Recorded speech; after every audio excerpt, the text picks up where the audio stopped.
Buat gue pribadi sih gue paling pol waktu Cimory sih.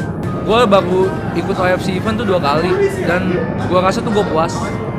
Kalau gue nggak masalah sih mau siang atau malam asal worth it. OFC event yang selalu dadakan itu ya agak menyusahkan fansnya, karena kenapa? Kita kan punya kegiatan di luar dari idoling ini gitu loh. Jadi menurut gue pribadi sih yang paling bagus selama gue ikut jadi OFC ini event Cimory kemarin. Ini ya lebih intim ya kalau OFC event ya, karena emang benar-benar waktunya lebih dari event HS gitu, dengan waktu yang lebih lama dari event HS, jadi interaksi sama membernya tuh lebih intimate lah.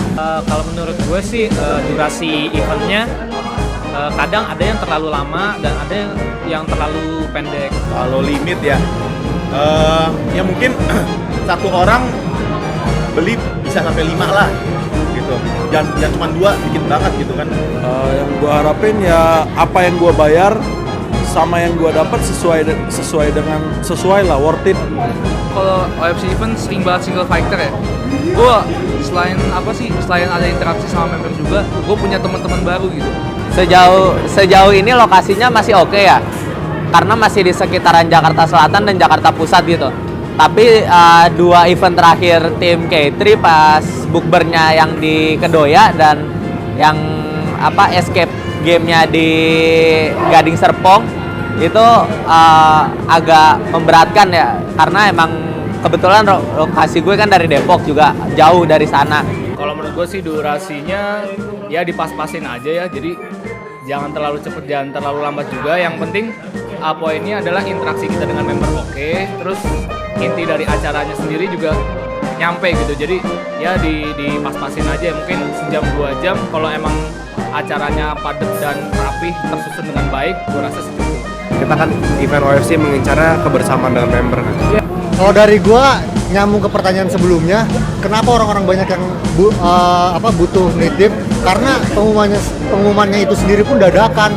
Makanya kalau nggak mau nitip dikasih tahu pengumumannya harus dari jauh-jauh hari sih.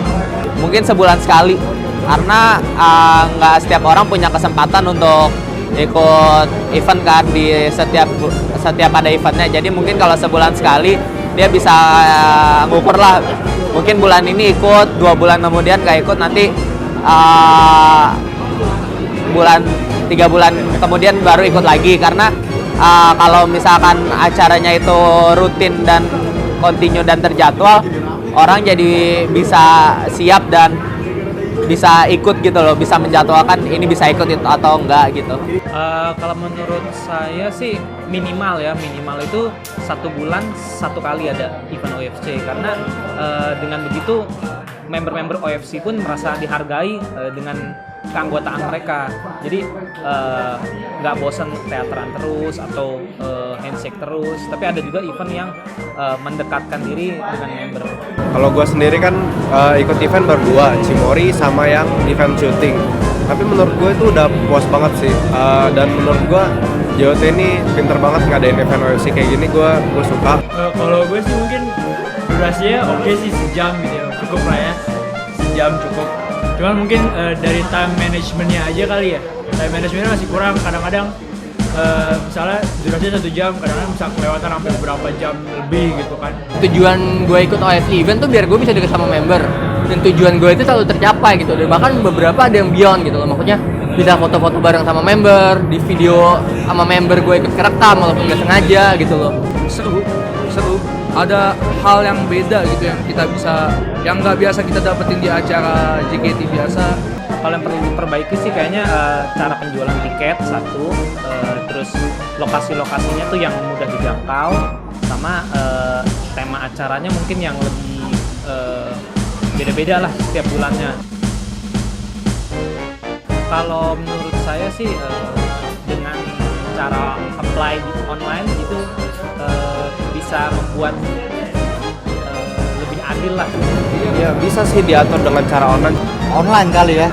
Mulai online sih. Mungkin dengan menggunakan kayak misalnya apply tiket gitu kali ya.